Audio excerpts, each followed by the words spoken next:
Salve, salve, torcedor São Paulino! Estamos iniciando mais um vídeo aqui no nosso canal para falar hoje muito feliz de mais uma vitória do Tricolor Paulista. Mais uma vez o nosso grande Tricolor Paulista, o nosso São Paulo Futebol Clube, dessa camisa pesadíssima. Mais uma vitória do São Paulo nesse Campeonato Brasileiro, né? A gente sabia que ia ser um jogo difícil e realmente foi muito pegado, muito físico. Mas o São Paulo, no final, conseguiu essa vitória importantíssima para que o São Paulo se consolide ali na primeira parte da tabela. E vamos ver o que o São Paulo consegue a mais daqui um pouco, né? A gente espera que o São Paulo agora vai chegar muito mais forte ainda para o jogo lá em Curitiba, né? Na próxima quarta-feira contra o Atlético Paranaense, pela volta das oitavas da Copa do Brasil. Então o São Paulo tem que chegar muito mais forte aí, com mais uma vitória. Pessoal, é a quarta vitória seguida do São Paulo no Campeonato Brasileiro. Ele tinha sido um empate, né, ao último jogo, um empate e depois 4 vitórias. Então o São Paulo vem aí num crescente muito, muito importante, trazido pelo Crespo, né? E ainda tinha gente defendendo que o Zubeldia tinha que ficar, porque não sei o que, aí mudou certinho na hora, teve tempo de treinar, e agora o São Paulo, mesmo com um monte de desfalque, porque a gente não pode esquecer, o Crespo, assim como o Zubeldia também, em algumas, várias partidas, o Crespo não tem os 3 principais jogadores do time, que é o Caleri, o Oscar e o Lucas. Ele não tem, né? Ele nem conseguiu utilizar nenhum, ele conseguiu utilizar o Oscar um pouquinho e machucou. Então ele tá ali com as peças, e vamos dizer, são as mesmas peças que o Zubeldia tinha. E a realidade é que o Zubeldia estava com um sistema de jogo totalmente arcaico, um sistema que não funcionava, daquele 4-2-3-1 dele, que não funcionava de jeito nenhum. Ele colocava jogadores errados, em posições erradas, e essa que é a realidade. O Crespo veio e colocou ali, ó, a única discordância que eu ainda tenho 2 discordâncias um pouco do Crespo. Primeiro é o Cédric toda vez de titular. Eu tenho uma discordância aí, porque o Cédric não é um ala bom, não adianta, ele é um bom jogador, mas ele não é um ala bom, ele é um lateral bom. E outra coisa é o Alisson, como ele está colocando o Alisson um pouco mais para frente, que é justamente no lugar em que ele não rendia antes do Dorival trazer ele para segundo volante. Então, essa parte do Alisson não está rendendo, não está boa. Não, na minha opinião, não tá boa. Ele não rende ali, ele não tem esse cacuete de jogador de armação de jogada criativa, e muito menos de jogar meio, às vezes, adiantado, meio quase que de ponta, ou de ala. Não fica bom o Alisson aí. O Alisson é segundo volante, gente. Segundo volante que ele mais rendeu naquela época da Copa do Brasil, mas também já rendeu em vários outros jogos. Então ele tem que jogar nessa posição. Mas o São Paulo, ainda bem, conseguiu essa belíssima vitória. Parabéns pro Crespo, parabéns pros jogadores, né? Vou dar as notas já, mas assim, não tem como a gente vir aqui lamentando, com muitas lamúrias e lamentações, mas era porque era a realidade. O São Paulo não estava jogando absolutamente nada, não estava tendo resultado positivo nenhum, só derrota, empate, não conseguia vencer, não conseguia marcar gol. E agora, com a mudança do Crespo, tá tudo aí o que a gente está vendo. O São Paulo, ainda bem, está conseguindo ele está conseguindo uma recuperação que a gente acreditava, mas não do jeito que ia acontecer. Eu acreditava que o Crespo ia vir, ia conseguir trazer uma melhora para o São Paulo, mas não tão desse jeito, né? São 5 vitórias seguidas. 4 pelo Brasileiro e 1 pela Copa do Brasil. É impressionante.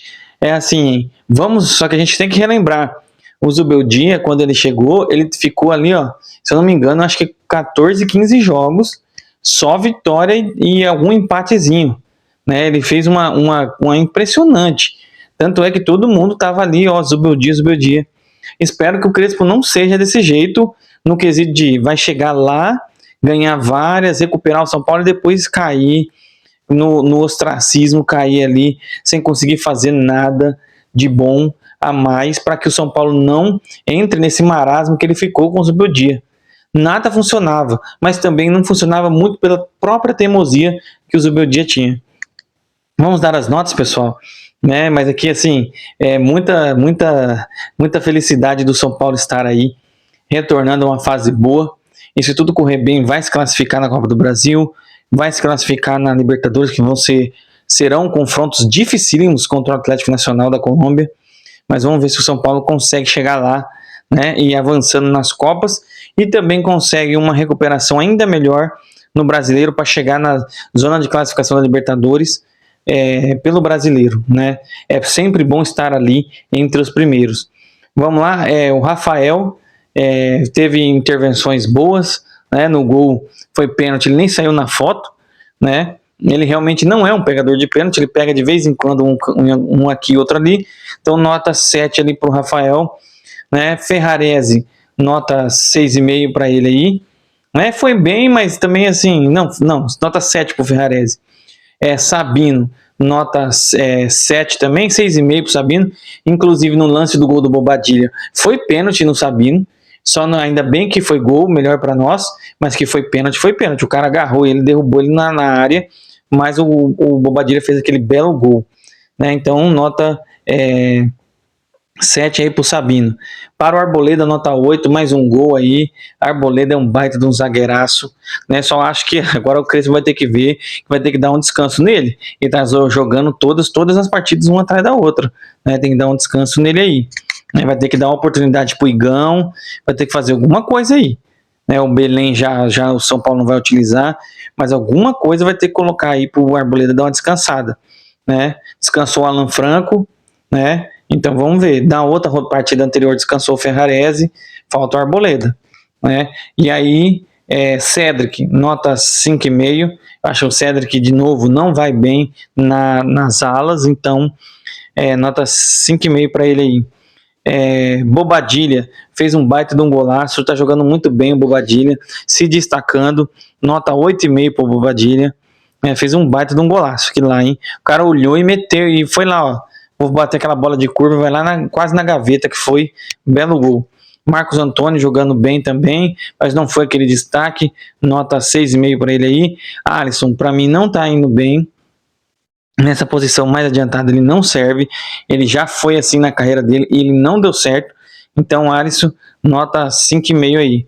O Enzo Dias, nota 6, vamos ficar na média também, né? Jogou ali razoavelmente. Luciano, jogou razoavelmente também, nota 6,5 para ele. E o André Silva, rapaz, André Silva, gente do céu. Nem vou falar muita coisa. André Silva, nota 5,5 aí, e nada mais que isso. Para os caras que entraram, né? O Luan entrou no lugar de Bobadilha, não fez muita coisa, nota 6 para ficar na média. O Pablo Maia fez o pênalti, mas para mim não foi pênalti, tá bom? Não foi pênalti, então nota 6 para ele aí. O Lucas Ferreira não conseguiu, só deu um chute lá, tentou fazer, mas não conseguiu, nota 6 para ele também. E o Tapia, nota 6. E engraçado, né, gente? O São Paulo contratou aquele Dineno não entra nenhum jogo. O Tapia, que quando foi contratado depois, ele tá entrando. O que tá acontecendo? Com certeza já foi uma contratação esdrúxula do São Paulo, né? Porque o cara nem joga. Tem Caleri, depois tem André Silva, tem o Dineno e o Tapia. E quem tá entrando é o Tapia.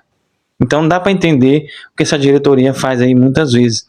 Mas foi isso, pessoal. E a nota para o Crespão das Massas, mais uma vitória impressionante. Crespão das Massas, nota 9 para ele, né? Apesar dessas questões que eu falei, a vitória é o que interessa e o cara trouxe essa vitória para o nosso tricolor. Parabéns ao Crespo, muito bem.